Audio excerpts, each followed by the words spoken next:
Assalamualaikum semuanya. Apa kabar kalian? Semoga dalam keadaan sehat dan dilancarkan rezekinya oleh Allah. Amin ya robbal alamin. Dikisahkan suatu hari seorang pandita dari India datang ke istana Raja Harun al-Rasyid. Ia terkenal pandai berdebat dan ingin menguji kecerdasan orang-orang di negeri Baghdad. Dengan penuh percaya diri, ia berkata di hadapan raja dan para ulama, "Wahai raja, tahukah engkau bahwa Ka'bah sebenarnya adalah milik agama kami, agama Hindu?" Seluruh ruangan mendadak hening. Para ulama melotot tak percaya, bahkan raja pun terkejut. Tapi sebelum raja sempat berbicara, Abu Nawas yang duduk di sudut ruangan tersenyum dan maju ke depan. "Wahai pandita, apa alasanmu mengatakan Ka'bah milik agama Hindu?" tanya Abu Nawas dengan santai. Sang pandita tersenyum puas, mengira ia bisa memenangkan perdebatan ini dengan mudah. Ia menjawab, "Ka'bah adalah bangunan berbentuk kubus. Dalam ajaran kami, dewa-dewa kami juga disembah dalam kuil berbentuk kubus. Itu berarti Ka'bah adalah tempat ibadah kami." Mendengar itu, Abu Nawas hanya mengangguk-angguk sambil tersenyum. Lalu ia berkata, "Wahai pandita, aku paham sekarang. Jadi menurutmu sesuatu yang mirip berarti milik yang satu sama lain?" Pandita mengangguk dengan penuh keyakinan. "Benar sekali, karena Ka'bah mirip dengan kuil Hindu, maka ia milik agama kami." Abu Nawas tertawa kecil lalu berkata, "Baiklah kalau begitu, aku punya pertanyaan untukmu. Bukankah di India ada banyak sungai, dan di Baghdad juga ada sungai? Lalu apakah Baghdad juga milik India?" Pandita itu terdiam, tapi ia tetap bersikeras. "Itu berbeda, aku berbicara tentang bentuk bangunan." Abu Nawas mengangguk lalu bertanya, "Baiklah, di India ada banyak sapi, dan di Baghdad juga ada sapi. Apakah itu berarti semua sapi di Baghdad adalah milik India?" Pandita mulai gelisah. "Tidak begitu," jawabnya dengan gagap. Abu Nawas tersenyum lebar. "Jadi, kalau ada dua benda yang mirip, itu tidak berarti satu milik yang lain, bukan?" Pandita mulai berkeringat, tapi Abu Nawas belum selesai. "Sekarang dengarkan baik-baik, wahai pandita. Jika aku memakai jubah panjang seperti milikmu, apakah itu berarti aku adalah pendeta Hindu?" Pendeta semakin bingung dan akhirnya berkata, "Tentu saja tidak." Lalu Abu Nawas berkata dengan tenang, "Begitu pula dengan Ka'bah. Walaupun bentuknya mirip dengan kuilmu, itu bukan berarti ia milik agamamu. Ka'bah sudah ada sejak zaman Nabi Ibrahim, jauh sebelum agama Hindu lahir. Itu adalah rumah ibadah bagi umat Islam, bukan milik siapapun selain Allah." Seluruh ruangan bersorak, tertawa dan bertepuk tangan untuk Abu Nawas. Sang raja pun tertawa terbahak-bahak dan berkata, "Pandita, engkau datang dengan penuh percaya diri, tapi pulang dengan kepala pusing karena Abu Nawas." Sang pandita hanya bisa menunduk malu, dan akhirnya pamit dengan wajah merah padam. Sementara itu, Abu Nawas menikmati kemenangan dan menikmati makanan lezat dari dapur istana. Kisah selanjutnya. Dikisahkan suatu hari Abu Nawas sedang bepergian ke kota untuk menghadiri undangan seorang sahabat. Di tengah perjalanan, ia tersesat di sebuah kampung yang tampak sepi. Jalanan gelap, hanya ada beberapa lampu minyak yang berkelip-kelip dari rumah-rumah penduduk. Abu Nawas mulai merasa ada yang aneh. Tiba-tiba sekelompok orang bertubuh besar dengan wajah garang muncul dari balik pepohonan. Salah satu dari mereka yang tampak seperti pemimpin berteriak, "Berhenti! Siapa kau? Dan apa yang kau bawa?" Abu Nawas dengan tenang tanpa rasa takut tersenyum lebar. "Aku hanya seorang musafir biasa, Tuan. Tapi kebetulan aku membawa sesuatu yang sangat berharga."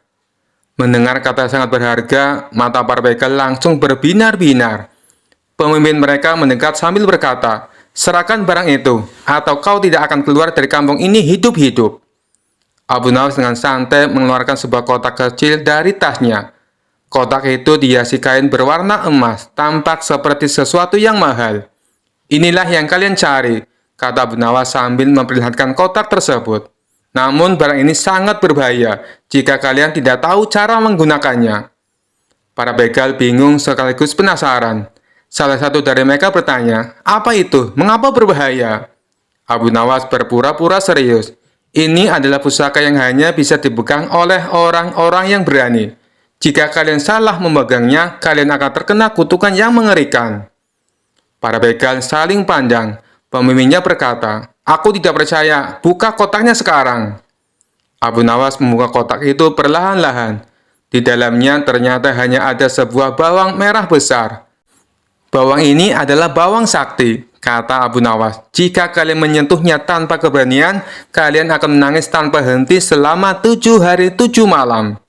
Para begal tertawa terbahak-bahak. "Ini hanya bawang merah. Kau pikir kami takut pada bawang?" Pemimpin begal merebut bawang itu dari tangan Abu Nawas. Begitu ia menyentuh bawang tersebut, Abu Nawas berteriak, "Kutukan dimulai!" Tentu saja karena itu bawang merah, mata pemimpin begal langsung terasa pedih. Ia mulai menangis bukan karena takut, tapi karena efek bawang tersebut. Melihat pemimpin mereka menangis, para begal lainnya menjadi panik. Sambil menangis, pemimpin begal berteriak, "Apa yang kau lakukan padaku, musafir licik?" Abu Nawas tersenyum lebar dan berkata, "Aku sudah bilang, hanya orang yang benar-benar berani yang bisa menyentuhnya. Kau harus merenungkan keberanianmu selama 7 hari 7 malam." Saat para begal sibuk mengurus pemimpin mereka yang terus menangis, Abu Nawas dengan cepat mengambil langkah 1000 dan kabur dari kampung tersebut. Keesokan harinya, Abu Nawas sampai di kota dengan selamat dan menceritakan pengalamannya kepada sahabat-sahabatnya. Mereka semua tertawa terbahak-bahak mendengar cara cerdik Abu Nawas mengelabui para begal. Kisah selanjutnya. Dikisahkan suatu hari di kota Baghdad, seorang pedagang bernama Karim mengadukan tetangganya Bahlul ke pengadilan. Karim menuduh Bahlul mencuri kambingnya. Namun Bahlul dengan tegas membantah tuduhan tersebut. "Aku tidak pernah mencuri kambingnya. Tuduhan ini fitnah belaka," seru Bahlul. Karim tak mau kalah. "Dia mencuri kambingku." Bahkan tetangganya yang lain melihat kambing itu berada di rumahnya. Kasus ini menjadi heboh karena tidak ada bukti kuat. Raja Harun al-Rasyid memutuskan untuk meminta bantuan Abu Nawas sebagai hakim sementara. Di ruang sidang, Abu Nawas duduk dengan tenang. Ia memanggil Karim dan Bahlul untuk memberikan penjelasan masing-masing. Karim tetap bersikeras bahwa kambing itu miliknya, sedangkan Bahlul tetap membantah. "Kambing itu milik siapa sebenarnya?" tanya Abu Nawas mengamati kedua pria tersebut. "Milikku," teriak keduanya serentak.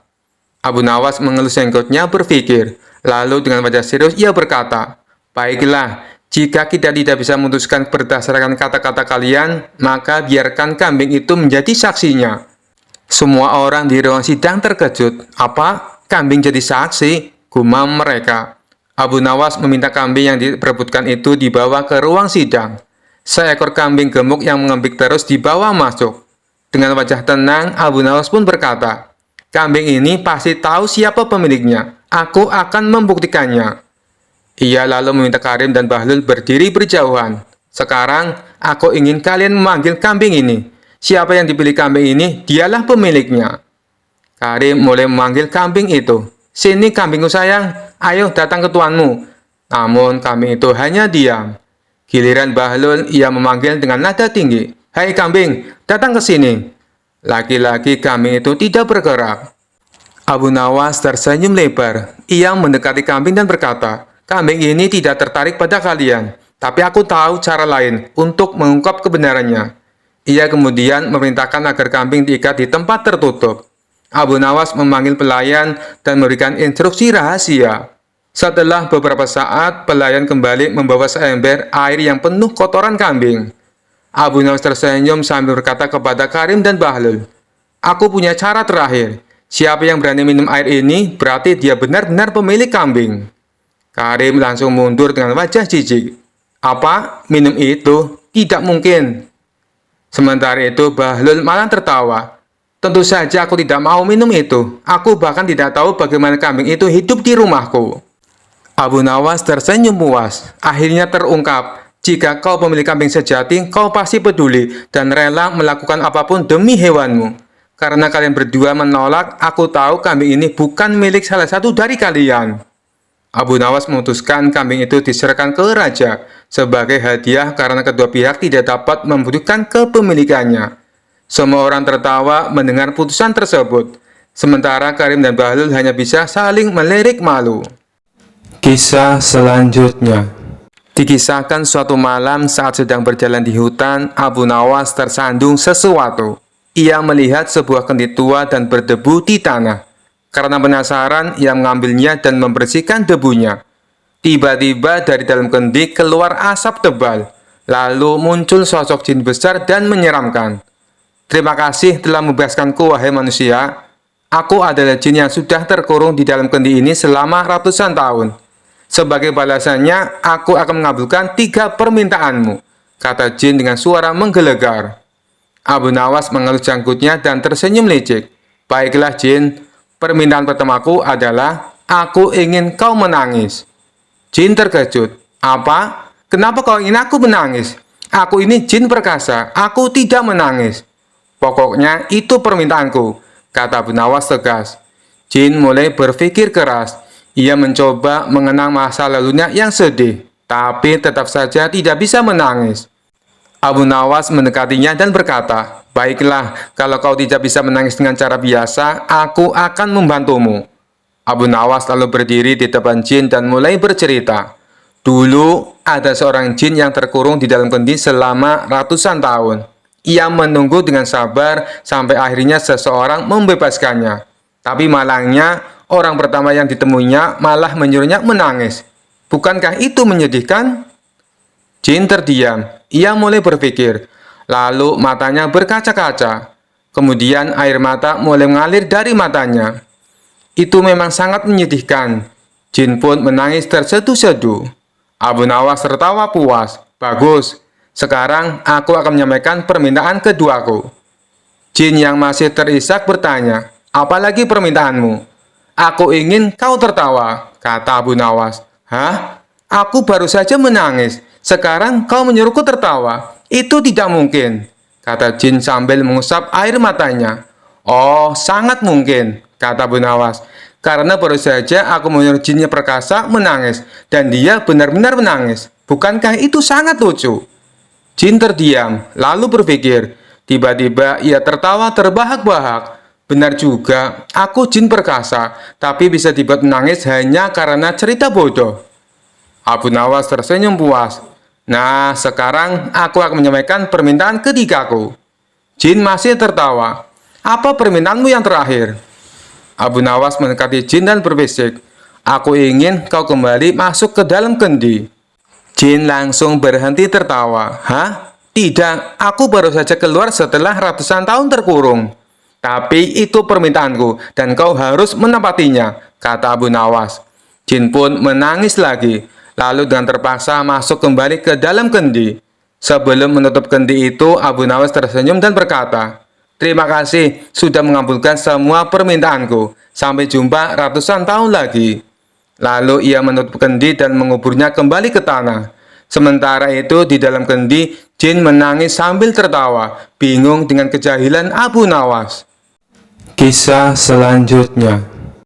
Dikisahkan suatu hari di negeri tempat Abu Nawas tinggal, datanglah seorang ulama asing yang mengaku memiliki karomah luar biasa. Ia berkata kepada orang-orang bahwa ia bisa berjalan-jalan ke surga kapan saja. Banyak warga desa yang percaya, karena ucapan ulama itu terdengar meyakinkan. Dan ia sering memberi ceramah panjang lebar tentang apa saja yang dilihatnya di surga.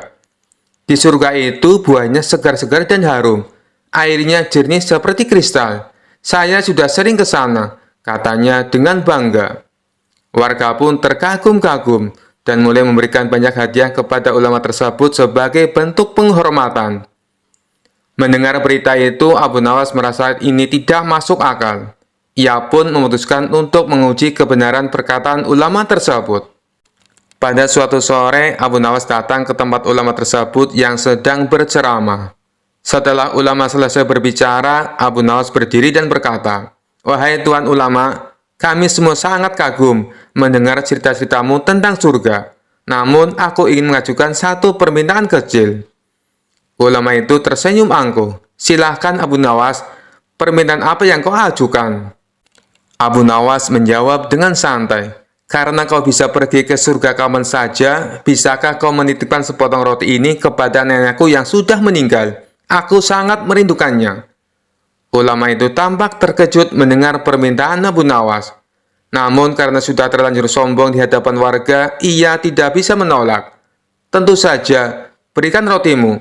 Aku akan menitipkannya kepada nenekmu saat aku pergi ke surga nanti malam. Jawab ulama itu dengan ragu. Abu Nawas menyerahkan sepotong roti dan berkata, "Baiklah Tuan Ulama, aku akan datang besok pagi untuk mengambil jawaban dari nenekku. Tolong sampaikan padanya. Aku ingin tahu apakah rotinya enak." Warga yang mendengar permintaan itu mulai tertawa kecil karena merasa ada yang aneh. Ulama tersebut semakin terpojok. Malam harinya ia merasa gelisah karena jelas ia tidak mungkin bisa benar-benar pergi ke surga. Keesokan paginya, Abu Nawas datang menemui ulama itu bersama para warga. "Bagaimana Tuan Ulama? Apakah nenekku menerima roti yang kutitipkan?" tanya Abu Nawas dengan wajah polos. Ulama itu tampak pucat. Ia kebingungan harus menjawab apa. Akhirnya ia berusaha mengelak. "Aduh Abu Nawas, maaf sekali. Tadi malam pintu surga sedang ditutup untuk perbaikan. Aku tidak sempat bertemu nenekmu." Mendengar jawaban itu, Abu Nawas tertawa terbahak-bahak. Wah, luar biasa sekali. Ternyata surga juga butuh renovasi. Mungkin karena sering kau kunjungi, pintunya jadi rusak. Warga yang mendengar itu tertawa terbahak-bahak. Ulama itu merasa sangat malu. Dan sejak itu, ia tidak pernah lagi mengaku-ngaku bisa jalan-jalan ke surga. Kisah selanjutnya. Suatu hari, Abu Nawas menerima undangan dari seorang saudagar kaya di kota sebelah. Untuk sampai ke sana, ia harus melewati sebuah hutan yang dikenal sebagai hutan keramat. Orang-orang di desa sudah memperingatkannya bahwa banyak yang pernah tersesat di sana dan tidak pernah kembali lagi. Namun seperti biasa, Abu Nawas dengan santai berkata, "Apalah artinya hutan keramat bagi orang sekeren aku? Bahkan setan pun mungkin akan meminta tanda tanganku." Dengan keyakinan penuh, ia pun memasuki hutan. Awalnya semua berjalan lancar. Ia bernyanyi kecil, menikmati angin yang sejuk dan kicauan burung. Namun semakin ia jauh melangkah, pohon-pohon tampak semakin besar dan menyeramkan. Jalan setapak yang ia lalui tiba-tiba menghilang, digantikan oleh semak belukar yang lebat. Saat mencari jalan keluar, Abu Nawas bertemu dengan seorang pria tua berjanggut panjang yang tiba-tiba muncul dari balik pohon. "Siapa kau orang asing? Berani-beraninya kau masuk hutan ini tanpa izin," kata pria itu dengan suara berat. Abu Nawas tersenyum lebar. "Maafkan saya Pak Janggut Panjang, saya hanya seorang musafir yang tersesat. Tapi kalau Anda mau, saya bisa jadi tamu kehormatan Anda." Pria tua itu tertawa kecil. "Hutan ini bukan tempat untuk bercanda.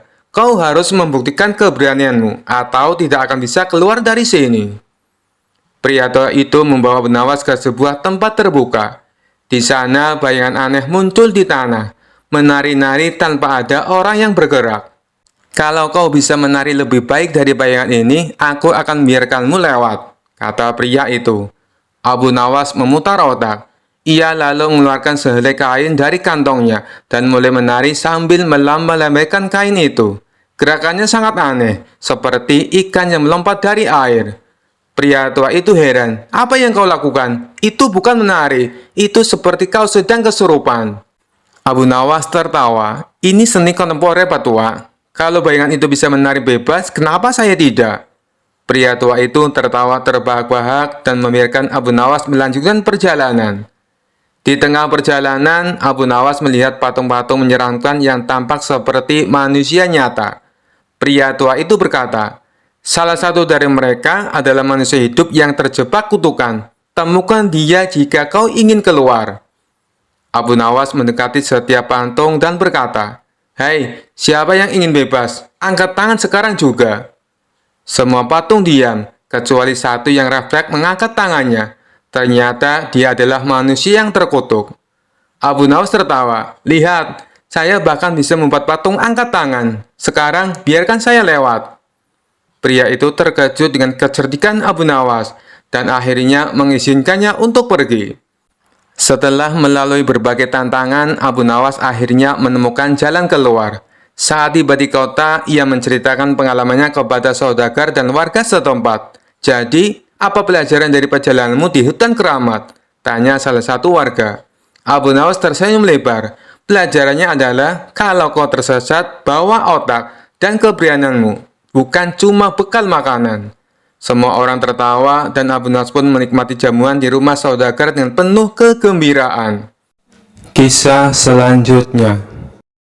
Dikisahkan pada suatu hari, kabar tentang kehebatan Abu Nawas sebagai seorang yang cerdik tersebar hingga ke negeri tetangga. Seorang guru besar Kristen terkenal akan ilmunya dan sifat sombongnya merasa tertantang. Ia memutuskan untuk datang ke istana Raja Harun al-Rasyid dan menantang Abu Nawas dalam sebuah debat tentang agama. Guru besar itu berkata kepada raja, "Aku mendengar bahwa di istana ini ada seseorang yang sangat cerdas bernama Abu Nawas. Aku ingin menguji pengetahuannya tentang agama. Kalau dia kalah, aku ingin dia mengakui bahwa agamanya salah dan berpindah ke agamaku." Raja yang tahu kecerdasan Abu Nawas tersenyum dan memanggilnya. "Abu Nawas, ada tantangan untukmu. Aku yakin kau bisa menjawabnya." Abu Nawas datang dengan tenang, mengenakan pakaian sederhana. Ia mengangguk pada raja dan guru besar tersebut. Guru besar itu memulai, "Abu Nawas, kalau memang agamamu benar, jelaskan kepadaku. Mengapa Allah membiarkan orang yang tidak percaya tetap hidup? Kalau Allah Maha Kuasa, kenapa tidak melenyapkan orang yang tidak mempercayainya?" Abu Nawas tersenyum santai. "Wahai guru besar, pertanyaan Anda bagus sekali. Tapi izinkan saya bertanya balik. Mengapa Anda membiarkan gulma tumbuh di kebun Anda? Bukankah Anda bisa mencabut semuanya?" Guru besar itu terdiam sejenak lalu berkata, "Aku membiarkan gulma tumbuh karena aku ingin melihat tanaman yang baik tumbuh lebih kuat dan indah." Abu Nawas mengangguk. Itulah jawabannya. Allah membiarkan semua makhluk hidup, baik yang percaya atau tidak, agar orang-orang yang beriman menjadi lebih kuat dalam menghadapi cobaan dan tantangan. Kebaikan akan selalu bersinar di tengah kegelapan. Guru besar itu tersenyum sinis, merasa belum kalah. Ia berkata, "Kalau begitu, jelaskan padaku, mengapa agamamu membutuhkan Nabi Muhammad? Bukankah Tuhan cukup untuk mengajarkan kepada manusia?" Abu Nawas dengan tenang menjawab, "Guru besar, izinkan saya bertanya. Anda adalah guru besar di sini, benar?" "Benar," jawab guru besar itu dengan bangga. "Kalau begitu, kenapa murid-murid Anda membutuhkan buku dan pena? Bukankah Anda cukup untuk mengajarkan mereka?" Guru besar itu terdiam lagi. Abu Nawas melanjutkan, "Nabi Muhammad adalah petunjuk langsung dari Allah, seperti buku pelajaran dari seorang guru besar.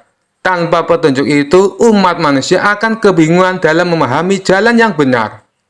Para hadirin mulai tertawa kecil melihat guru besar itu berkeringat. Tapi ia tidak menyerah. "Baiklah, kalau begitu, jelaskan padaku, bagaimana mungkin Tuhan yang Maha Besar mengatur semua hal kecil di dunia ini?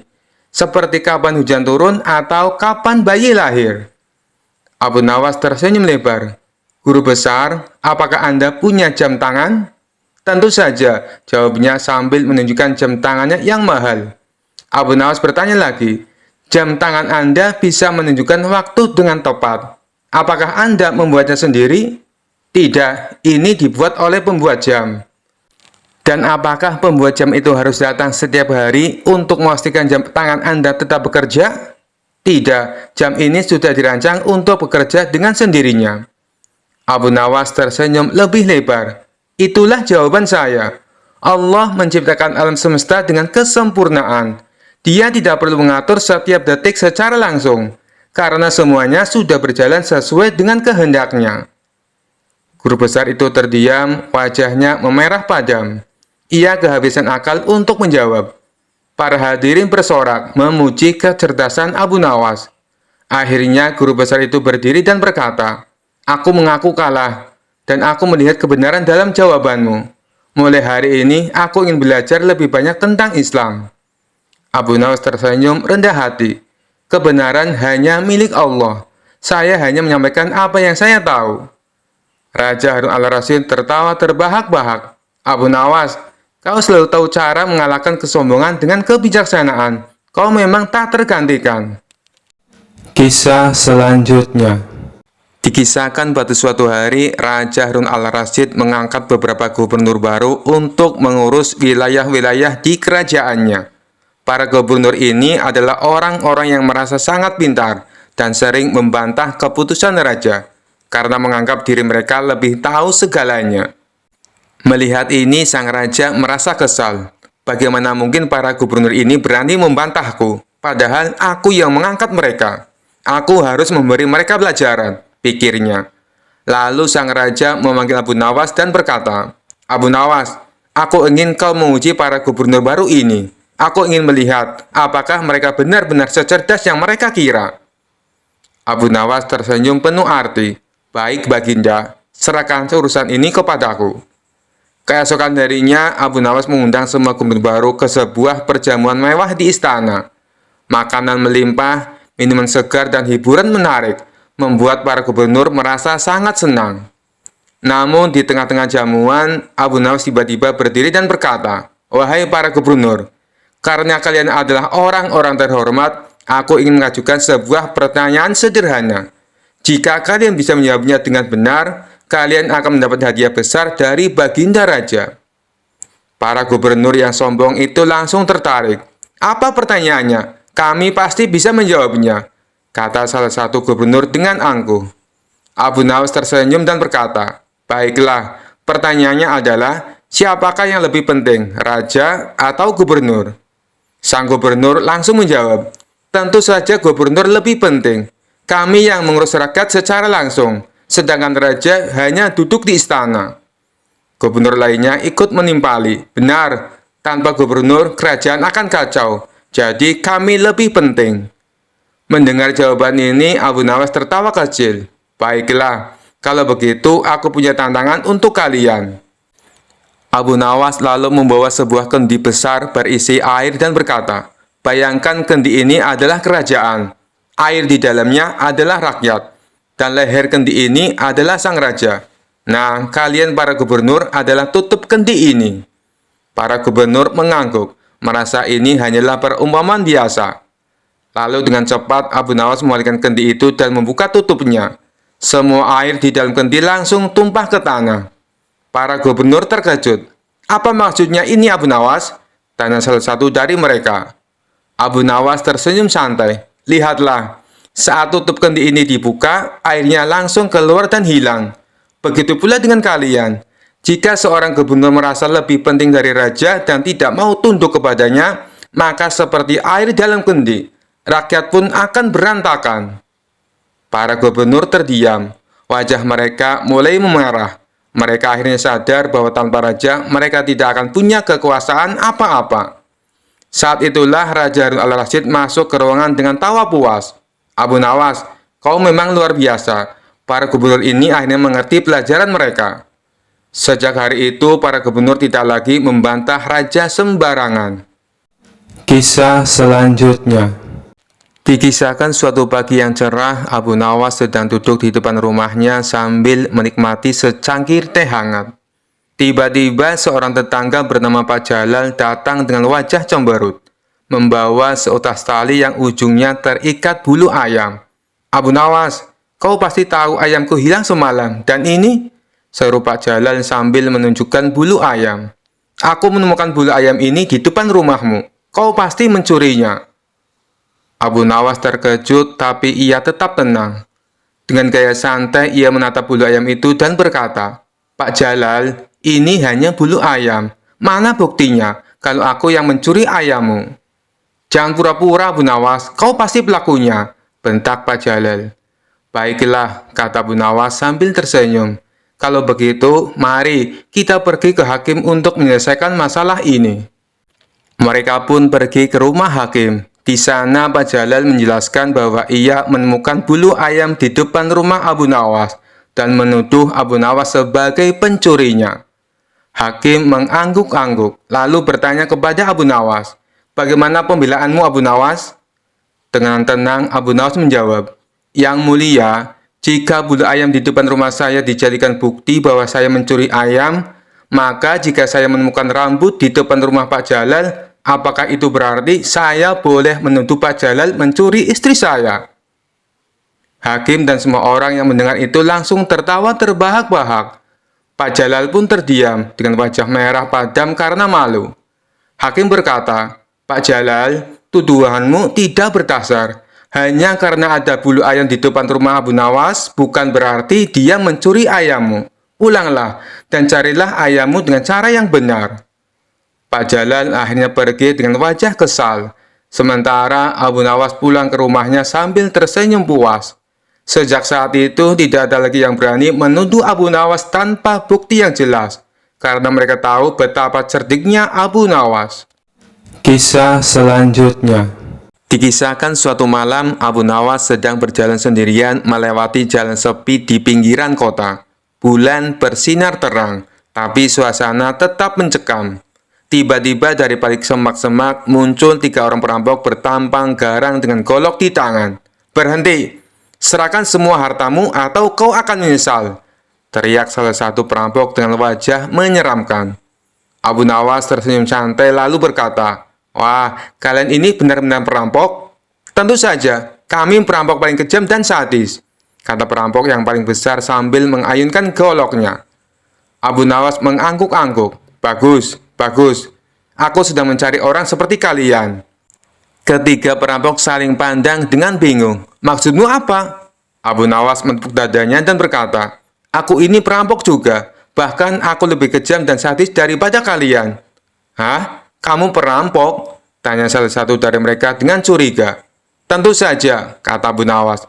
"Lihat baju kumalku ini. Ini semua hasil dari perampokan yang sangat sukses. Bahkan aku sudah merampok selama bertahun-tahun tanpa tertangkap." Perampok yang paling besar mengerutkan dahi. "Kalau kau perampok, kenapa kau jalan sendirian malam-malam?" "Itulah kehebatanku," jawab Abu Nawas. "Aku selalu bekerja sendirian, tak perlu kelompok, tak perlu bagi hasil. Semua hasil rampokan hanya untukku sendiri." Para perampok mulai tertarik. "Kau pasti punya banyak uang kalau begitu." Abu Nawas menghela nafas dan berkata, "Sebenarnya aku baru saja pulang dari rampokan besar. Tapi saat aku lewat jalan ini, ada sekelompok perampok kejam yang lebih sadis dari kalian. Mereka merampokku habis-habisan." Ketiga perampok itu terkejut. "Apa? Ada perampok yang lebih kejam dari kami di jalan ini?" "Iya," kata Abu Nawas dengan wajah ketakutan. "Mereka bahkan lebih besar dan lebih menyeramkan dari kalian. Ada 5 orang. Golok mereka 2 kali lebih besar. Dan mereka bilang mereka sedang mencari perampok kecil yang berkeliaran seperti kita." Para perampok langsung pucat. "Apa? Mereka masih di sekitar sini?" Abu Nawas mengangguk cepat. "Tentu, bahkan aku yakin mereka mengintai kita dari balik semak-semak sekarang." Ketiga perampok langsung panik. "Waduh, kita harus pergi dari sini sebelum mereka menemukan kita."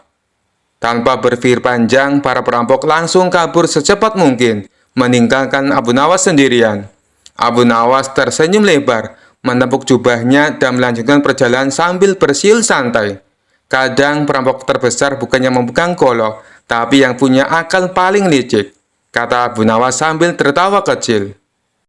Kisah selanjutnya. Dikisahkan pada suatu hari, seorang Yahudi kaya di kota Baghdad merasa iri dengan kepopuleran Abu Nawas yang dikenal cerdas dan dihormati banyak masyarakat.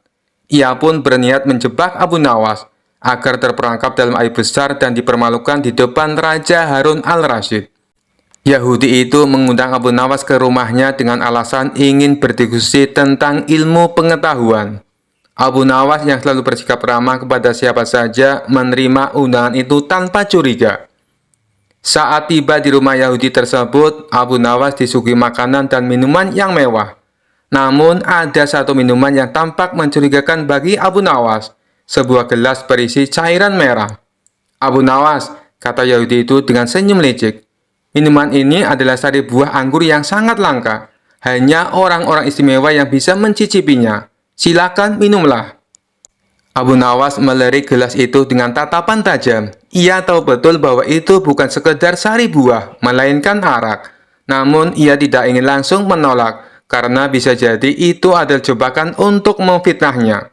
"Ampun Tuan," kata Abu Nawas dengan nada polos, "minuman ini memang terlihat lezat. Tapi bolehkah aku bertanya, apakah ini halal untuk diminum oleh seorang muslim seperti aku?" Yahudi itu berpura-pura terkejut. Tentu saja halal. Ini hanya sari buah anggur biasa. Tidak ada yang haram di dalamnya. Abu Nawas tersenyum kecil. Ia lalu memegang gelas itu, mendekatkannya ke hidungnya dan pura-pura menghirup aromanya. Aromanya memang kuat. Tapi apakah Tuan yakin ini hanya sari buah anggur? Sebab dari baunya ini lebih mirip minuman yang memabukkan. Yahudi itu merasa tersudut, tetapi tetap berusaha memaksa. Minumlah saja Abu Nawas, tidak ada yang perlu kau khawatirkan. Abu Nawas lalu berdiri dan berkata dengan lantang, "Jika kau yakin ini halal, maka minumlah terlebih dahulu di depanku. Sebab sebagai tuan rumah, kau harus memberi contoh kepada tamumu." Yahudi itu terkejut dan mulai panik. Ia mencoba mencari alasan, tetapi Abu Nawas tidak memberinya kesempatan. "Kau ragu-ragu, maka aku akan membawanya ke istana dan meminta Raja Harun al-Rasyid untuk menilai apakah minum ini halal atau tidak. Jika ini arak, kau akan dihukum berat karena mencoba menjebakku." Mendengar ancaman itu, Yahudi tersebut gemetar ketakutan. Ia akhirnya mengakui bahwa itu adalah arak dan meminta maaf kepada Abu Nawas. "Maafkan aku Abu Nawas, aku hanya ingin melihat apakah kau akan melanggar agamamu atau tidak," kata Yahudi itu dengan suara lirih. Abu Nawas tersenyum dan berkata, "Lain kali, jika kau ingin menjebak seseorang, pastikan dulu dia bukan Abu Nawas." Yahudi itu pun malu, sementara Abu Nawas pulang dengan hati lega, membawa kemenangan lain atas kecerdikannya. Kisah selanjutnya dikisahkan pada suatu hari di sebuah auditorium megah di Damaskus diadakan debat besar-besaran antara seorang pastor dan seorang ulama Islam. Tapi kali ini yang dikirim untuk membela Islam bukanlah syekh biasa, melainkan Abu Nawas. Ribuan orang hadir siap menyaksikan debat seru ini. Pastor naik ke podium dengan percaya diri, sementara Abu Nawas masih sibuk menikmati buah kurma di bangkunya. Pastor naik ke podium lebih dulu dan mulai berbicara dengan percaya diri. "Kalian umat Islam selalu melarang penyembahan berhala, tapi kalian semua sujud menghadap Ka'bah yang jelas-jelas terbuat dari batu. Apa bedanya dengan patung singa yang juga terbuat dari batu? Kalau patung singa tidak boleh disembah, kenapa Ka'bah boleh dihadapi?" Penonton mulai berbisik-bisik. Abu Nawas yang duduk santai di kursinya hanya tersenyum. Pastor melanjutkan, "Lalu kalian mengharamkan babi, karena katanya hewan ini makan kotoran. Tapi saya punya peternakan babi yang diberi makan sayuran dan minum susu. Sementara ayam-ayam kalian malah suka makan kotoran. Jadi mana yang lebih bersih?" Para hadirin mulai terdiam. Pastor tersenyum puas. Abu Nawas bangkit dari kursinya, melangkah santai ke depan lalu berkata, "Yang pertama soal Ka'bah. Kami tidak menyembah batu, tapi menaati perintah Tuhan. Kalau Tuhan menyuruh kami sholat menghadap pohon, kami akan menghadap pohon. Kalau diperintah menghadap sandal, ya kami menghadap sandal. Yang penting taat, bukan batunya." Hadirin tertawa mendengar jawaban nyeleneh Abu Nawas. Pastor terdiam, tapi tetap mencoba mempertahankan argumennya. Abu Nawas melanjutkan, "Nah, sekarang soal babi. Tadi Anda bilang babi itu bersih karena makan sayuran. Baiklah, saya beri contoh mudah. Kalau Anda punya anjing, lalu Anda kasih makan kue setiap hari, apakah anjing itu berubah jadi kelinci? Tidak kan? Tetap anjing." Seluruh auditorium meledak dalam tawa. Pastor mulai gelisah, tapi Abu Nawas belum selesai. "Sekarang saya beri eksperimen sederhana. Tolong panitia bawa 1 ekor ayam dan 1 ekor babi ke panggung." Seekor ayam dan seekor babi dinaikkan ke panggung. Abu Nawas berkata, "Perhatikan baik-baik. Kalau 2 ayam jantan bertemu, mereka akan bertarung untuk mendapatkan betina. Tapi kalau 2 babi jantan bertemu, mereka malah berbagi betina." Penonton menyaksikan dengan mata terbelalak. Pastor mulai berkeringat. Abu Nawas melanjutkan dengan wajah serius. "Dalam Islam, kita punya aturan menjaga kehormatan. Istri hanya untuk suaminya, bukan untuk dibagi-bagi seperti babi. Maka dari itu, babi diharamkan, bukan cuma karena makanannya, tapi juga kelakuannya." Auditorium langsung bergemuruh. Pastor tak bisa menjawab. hanya bisa menunduk dan buru-buru turun dari podium. Sementara itu Abu Nawas tersenyum puas dan berkata, "Jadi siapa yang mau ikut makan ayam setelah ini?" Tawa pun pecah, Abu Nawas kembali ke Baghdad dengan kemenangan gemilang. Kisah selanjutnya. Dikisahkan suatu hari, raja ingin menguji kecerdasan Abu Nawas dengan cara yang berbeda. Ia memanggil seorang cendekiawan kerajaan yang terkenal sebagai orang paling pintar di istana. "Hari ini aku ingin melihat siapa yang lebih cerdas. Abu Nawas, kau akan berdebat dengan Guru Iskandar, orang paling pintar di istana," kata raja dengan penuh semangat. Para menteri dan penasihat istana langsung bersorak. Mereka yakin kali ini Abu Nawas akan kalah telak. Namun Abu Nawas tetap tenang dan tersenyum. "Baik, Baginda, hamba siap." Debat pun dimulai. Raja memberi aturan bahwa mereka hanya boleh menjawab dengan ya atau tidak. Guru Iskandar membuka perdebatan dengan percaya diri. "Abu Nawas, apakah kau masih bodoh seperti dulu?" tanyanya sambil tersenyum sinis. Abu Nawas tersenyum santai. Jika ia menjawab iya, berarti ia mengaku bodoh. Jika ia menjawab tidak, itu berarti dulu ia memang bodoh. Tanpa ragu, Abu Nawas menjawab, "Bagaimana menurut Anda?" Guru Iskandar terkejut. Ia berpikir sejenak lalu melanjutkan, "Abu Nawas, apakah kau pernah melakukan kesalahan dalam hidupmu?" Abu Nawas kembali tersenyum. "Bukankah setiap manusia pernah melakukan kesalahan, termasuk Anda?" Guru Iskandar mulai berkeringat. Para penonton mulai berbisik-bisik, kagum dengan cara Abu Nawas menghindari jebakan pertanyaan. Lalu Abu Nawas balik bertanya, "Guru Iskandar, apakah Anda sudah berhenti menjadi orang bodoh?" Guru Iskandar kaget. Jika ia menjawab iya, berarti ia mengakui pernah bodoh. Jika ia menjawab tidak, berarti ia masih bodoh. Seisi istana terdiam menunggu jawabannya. Guru Iskandar bingung dan akhirnya berkata, "Ini pertanyaan yang sulit." Abu Nawas tersenyum lebar. "Kalau pertanyaan hamba sulit, berarti hamba lebih pintar, bukan?" Raja dan seluruh hadirin tertawa terbahak-bahak. "Abu Nawas, kau memang tak terkalahkan dalam kecerdikan," kata raja sambil mengusap perutnya yang sakit karena terlalu banyak tertawa. Guru Iskandar hanya bisa menghela nafas, menyadari bahwa ia telah kalah dalam debat tergokil sepanjang sejarah istana. Kisah selanjutnya. Dikisahkan suatu hari di bulan Ramadan, Abu Nawas duduk di pinggir sungai sambil berendam kakinya di air.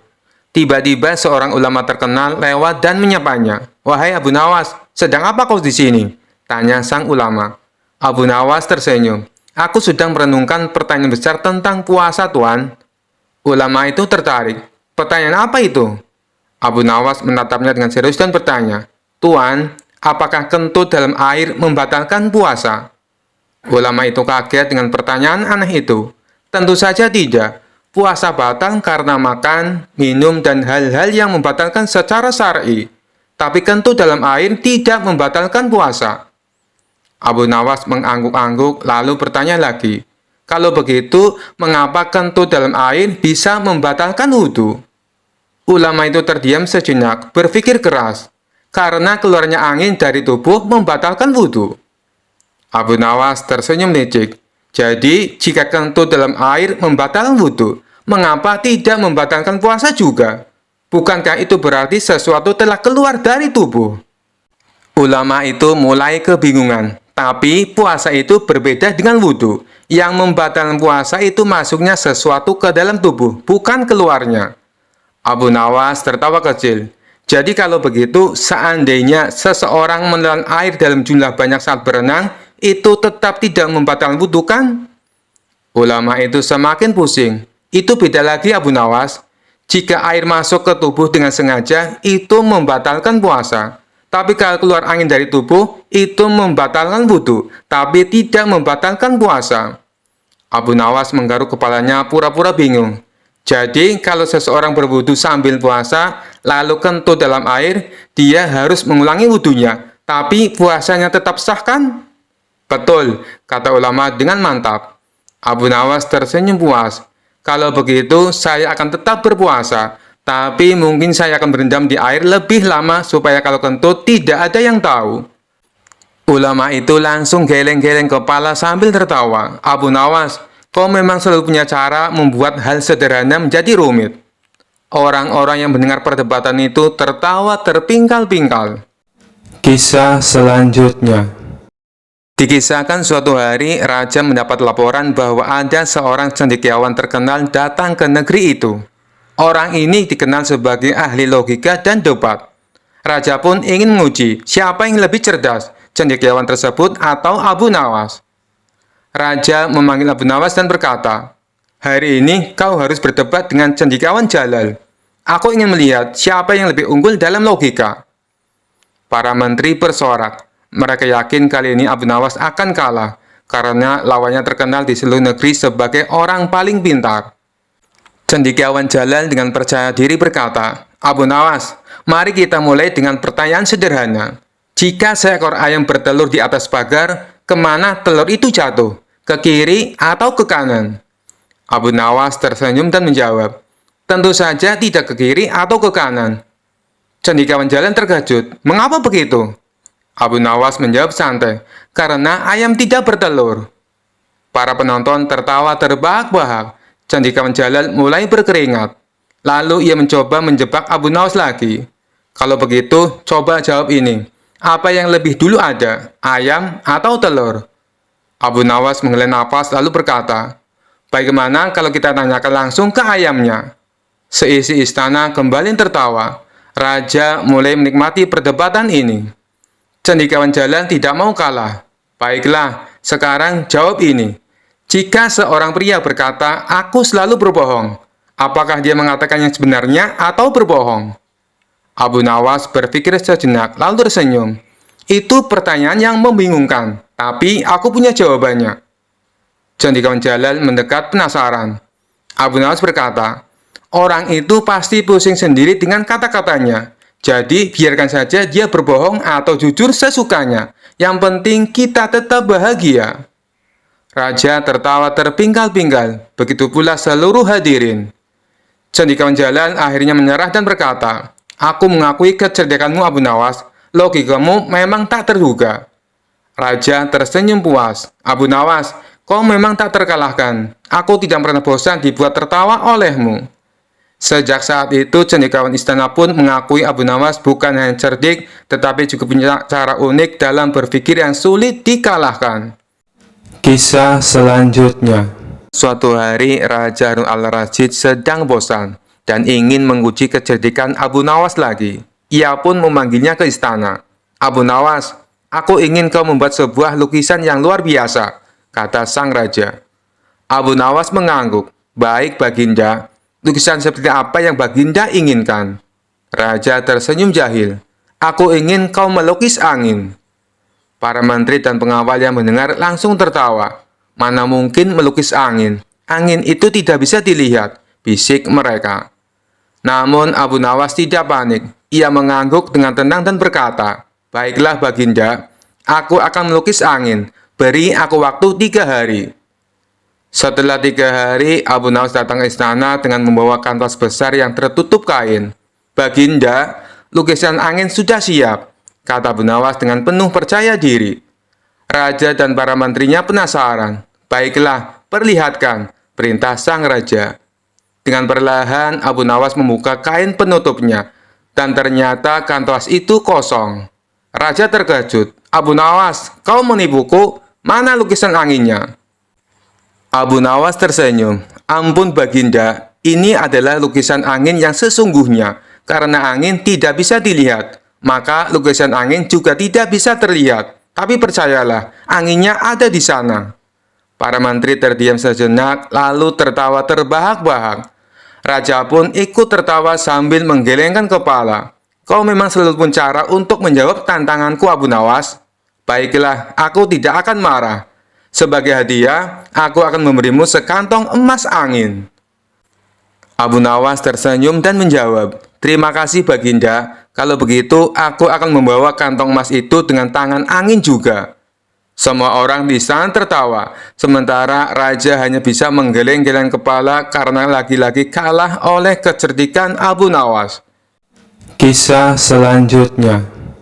Dikisahkan suatu hari, Raja Harun al-Rasyid mendapat kabar bahwa raja tetangganya, Raja Salman dari kerajaan sebelah, memiliki kebiasaan buruk. Ia terlalu mata keranjang. Setiap kali melihat wanita cantik, ia langsung tergila-gila. Dan seringkali berusaha mendekatinya tanpa peduli apakah wanita itu sudah bersuami ataupun tidak. Raja Harun al-Rasyid sangat prihatin dengan kelakuan Raja Salman ini. Ia pun memanggil Abu Nawas untuk mencari cara agar Raja Salman sadar dan berhenti bertingkah seenaknya. Abu Nawas, aku ingin kau membuat Raja Salman sadar akan kesalahannya, tapi tanpa menyinggung perasaannya secara langsung. Bisa kau lakukan? Perintah Raja Harun al-Rasyid. Abu Nawas tersenyum penuh percaya diri. Serahkan saja padaku, Baginda. Saya akan menyiapkan pelajaran yang tak akan ia lupakan. Abu Nawas pun menyusun rencana liciknya. Ia mengundang Raja Salman ke acara jamuan makan di istana Raja Harun al-Rasyid. Saat jamuan berlangsung, Abu Nawas menyuguhkan makanan-makanan lezat yang sudah ditata rapi di atas meja. Namun, ada satu makanan yang paling menarik perhatian. Sebuah hidangan daging panggang yang sangat harum dan menggiurkan. Ketika Raja Salman hendak mengambil daging itu, Abu Nawas dengan cepat menahannya. Mohon maaf, Baginda Salman, tetapi daging ini tidak boleh dimakan, kata Abu Nawas dengan serius. Raja Salman terkejut. Kenapa tidak boleh? Bukankah ini untuk tamu kehormatan? Abu Nawas mengangguk. Benar, Baginda, tapi daging ini sudah menjadi milik seseorang sebelum Baginda datang. Akan sangat tidak sopan jika Baginda mengambil sesuatu yang bukan milik Baginda. Raja Salman mengerutkan dahi. Lalu, mengapa diletakkan di atas meja kalau tidak boleh dimakan? Abu Nawas tersenyum penuh arti. Begitulah Baginda, sama seperti seseorang wanita yang sudah memiliki suami. Ia memang cantik dan menarik, tetapi bukan untuk diambil oleh orang lain. Raja Salman terdiam. Wajahnya memerah, menyadari bahwa perkataan Abu Nawas adalah sindiran langsung kepadanya. Ia menatap sekeliling, menyadari bahwa semua orang di ruangan itu menunggu reaksinya. Tiba-tiba Raja Salman tertawa keras. Abu Nawas, kau benar-benar cerdik. Aku mengerti maksudmu. Mulai sekarang, aku akan menahan diri dan tidak lagi bertindak semaunya. Raja Harun tersenyum puas, sementara Abu Nawas hanya menunduk dengan senyum penuh kemenangan. Sejak hari itu, Raja Salman tidak lagi dikenal sebagai Raja Mata Keranjang, melainkan Raja yang bijaksana. Dan semua itu berkat kecerdikan Abu Nawas. Kisah selanjutnya. Dikisahkan suatu hari Abu Nawas diundang ke istana oleh Raja Harun al-Rasyid. Raja yang terkenal bijaksana itu sedang dalam suasana hati yang ingin bermain teka-teki. Abu Nawas, kata Raja, aku ingin bertanya sesuatu padamu. Mengapa Allah memilih Islam sebagai agama yang benar? Abu Nawas tersenyum. Ia tahu pertanyaan ini bukan sekedar ujian kecerdasan, tetapi juga jebakan. Kalau jawabannya tidak masuk akal, bisa-bisa ia dihukum. Tapi Abu Nawas tidak pernah kehabisan akal. Wahai Baginda, kata Abu Nawas, izinkan hamba menjawab dengan perumpamaan. Baiklah, kata Raja, aku ingin mendengarnya. Begini Baginda, ujar Abu Nawas, seandainya Baginda hendak membuat pesta besar dan ingin menjamu para tamu dengan makanan yang terbaik, kira-kira apa yang Baginda lakukan? Tentu saja aku akan memilih koki terbaik untuk memasak makanan yang lezat, jawab Raja. Betul sekali, seru Abu Nawas. Lalu, apakah Baginda akan memilih bahan makanan yang busuk atau yang segar? Tentu yang segar, kata Raja. Dan apakah Baginda akan menyajikan makanan yang sudah basi atau yang terbaik untuk para tamu? Lanjut Abu Nawas. Tentu yang terbaik. Raja mulai tertarik dengan arah pembicaraan ini. Begitulah Baginda, kata Abu Nawas sambil tersenyum. Allah adalah Raja segala raja. Dia ingin memberi manusia petunjuk terbaik. Maka dia memilih agama yang paling sempurna, yaitu Islam. Sebab jika seorang raja saja tidak ingin memberi yang buruk kepada tamunya, tentu Allah tidak akan memberi agama yang tidak sempurna kepada hambanya. Raja Harun al-Rasyid terdiam sejenak, lalu tertawa terbahak-bahak. Abu Nawas, kau memang cerdik. Jawabanmu masuk akal dan menghibur. Kisah selanjutnya. Dikisahkan suatu hari, raja sedang bosan dan ingin menghibur diri. Ia pun memanggil Abu Nawas ke istana. Abu Nawas, hari ini aku ingin menguji kecerdikanmu dalam perdebatan, kata raja sambil tersenyum licik. Abu Nawas yang sudah terbiasa menghadapi tantangan raja hanya mengangguk santai. Hamba siap, Baginda. Raja lalu memanggil hakim istana, seorang pria serius yang selalu berusaha tampak bijak. Hari ini kau akan berdebat dengan hakim istana tentang keadilan. Siapa yang kalah harus jongkok di depan istana sampai matahari terbenam, kata sang raja.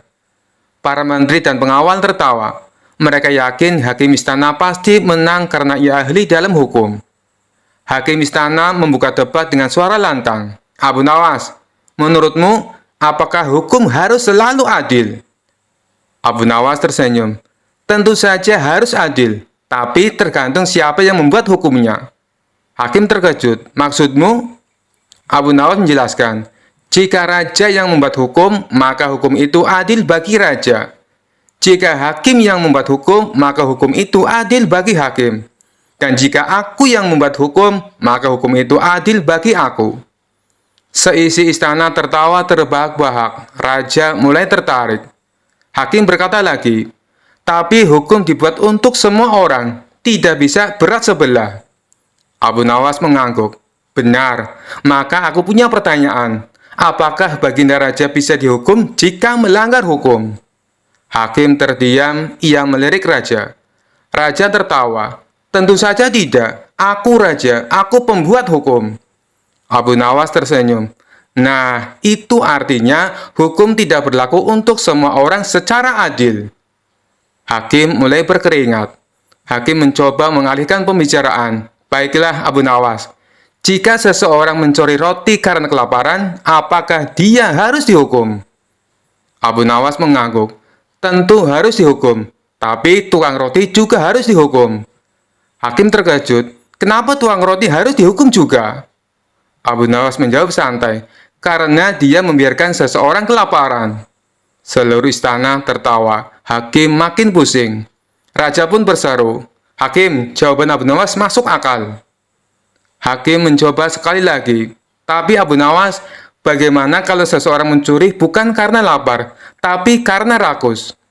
Abu Nawas menghela nafas panjang. Kalau begitu, hukumlah yang mengajarkan orang itu untuk berhenti rakus. Hakim mengangguk. Bagus, tapi bagaimana caranya? Abu Nawas tersenyum licik. Caranya mudah, dengan menyuruh dia duduk jongkok di depan istana sampai matahari terbenam. Raja tertawa keras. Itu hukuman yang cocok. Seluruh istana bersorak. Hakim hanya bisa menepuk jidatnya.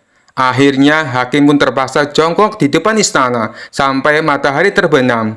Sementara Abu Nawas pulang dengan kemenangan. Kisah selanjutnya. Suatu hari, raja memutuskan ingin menjahili Abu Nawas. Ia memanggilnya ke istana dan berkata dengan suara serius, Abu Nawas, aku sudah lama berpikir. Rasanya kamu selalu bebas melakukan hal-hal aneh dan lucu. Sebagai raja, aku berhak mencoba cara baru untuk mendisiplinkan rakyatku. Bagaimana jika hari ini kau yang mendapat hukumanku? Abu Nawas tentu saja hanya tersenyum licik mendengar tantangan itu. Ia pun menjawab, baik Baginda, tapi sebagai rakyat, aku juga punya hak. Kalau aku menurut, maka bolehkah aku memintamu ikut merasakan hukuman jika aku berhasil melakukan perintahmu? Raja yang percaya diri langsung menjawab, baik, aku terima tantanganmu Abu Nawas, tapi hukuman seperti apa yang kau inginkan untuk dirimu? Abu Nawas tampak berpikir sejenak, lalu tersenyum lebar dan berkata, begini Baginda, hukuman saya sederhana saja. Kita akan sama-sama mencoba merasakan apa itu hidup susah seperti rakyat. Kita akan berdiri di alun-alun istana dan tidak boleh makan atau minum apapun hingga tengah malam. Raja tertawa kecil merasa hukuman itu mudah. Itu saja. Baiklah, aku terima hukuman ini. Mereka berdua pun berdiri di alun-alun istana.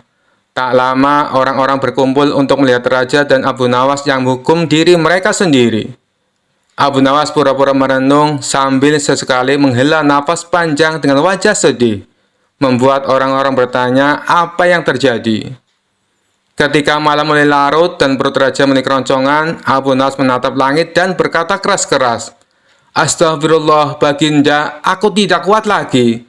Hukuman ini benar-benar kejam." Raja yang mulai lapar pun berkata, "Abu Nawas, kau benar. Hukuman ini memang kejam. Tapi aku adalah raja. Masa aku harus merasakan ini?" Abu Nawas yang mendengar itu tersenyum lebar dan langsung menjawab, "Tepat sekali, Baginda. Seorang raja seharusnya tahu betapa susahnya menjadi rakyat biasa yang tidak makan karena tidak mampu. Karena itu, Baginda kini telah belajar apa itu rasa lapar. Jika Baginda tidak kuat, artinya Baginda harus benar-benar mengerti penderitaan rakyat."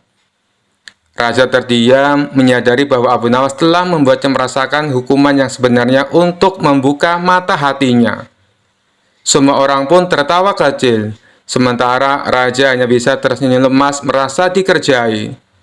Sejak saat itu, raja berjanji akan lebih memahami kesusahan rakyatnya, dan tentu saja lebih berhati-hati jika ingin memberi hukuman kepada Abu Nawas. Sekian dulu perjumpaan kita kali ini. Sampai bertemu lagi di kisah-kisah selanjutnya. Terima kasih yang sudah subscribe dan setia menonton channel ini. Wassalamualaikum warahmatullahi wabarakatuh.